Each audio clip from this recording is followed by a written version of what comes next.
नमस्कार, जय भीम. क्रांती रेसिपीज मध्ये आपल्या सर्वांचं स्वागत आहे. आज मी आपल्याला दाखवणार आहे खिमा कसा बनवायचा. ऍक्च्युली आज बकऱ्याचा खिमा मिळाला नाही, तर आज मी चिकन खिमा बनवणार आहे.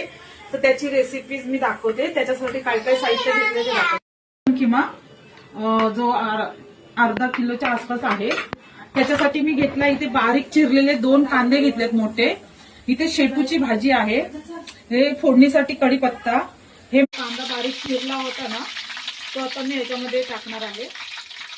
तो पूर्णपणे तांबूस कलर होईपर्यंत भाजून घ्यायचा आहे आपल्याला तेलामध्ये सर्व. ऍक्च्युली ना खिमा बनवण्याची आयडिया मला माझ्या मम्मीने दिली. म्हणजे मी काय चिकन मटन वगैरे काय खायची नाही ना, तर माझ्या घरी माझे मिस्टर ते म्हणायचे तुझ्यामुळे आम्हालाही खाता येत नाही, तू खात नाहीस म्हणून आम्हाला येत नाही. तर मी म्हणाले मला बनवलं ना तेव्हा समजायचं की आपला मसाला अगदी छान प्रकारे भाजला गेला आहे असं. आता याच्यामध्ये मी हे बघा हे मटार आहेत ते पण टाकते, म्हणजे ते त्याच्यामध्ये शिजून जातील.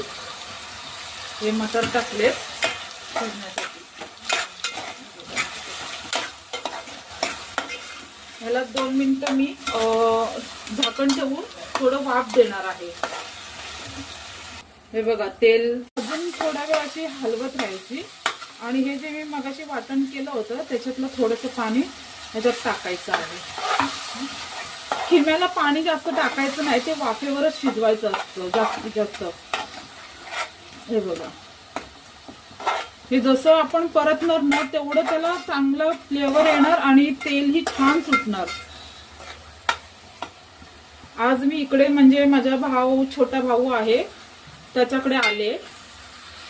माझ्या छोट्या भावाच्या मुलीचा बर्थडे. या खिमा आणि रोटी खायला. कशी झाली ती सांगा. हे बघा ही रोटी आहे आणि हा खिमा चिकनचा. तर आता म्हटलं करूया, उद्या करणार आहोत आम्ही. पण भाऊ आणि माझी छोटी वहिनी मला म्हणाली ताई तुम्ही खिमा कसा बनवता आम्हाला बनवून दाखवा. हे बघा आता याच्यामध्ये मी चिकन मसाला टाकला आहे. हा गरम मसाला आहे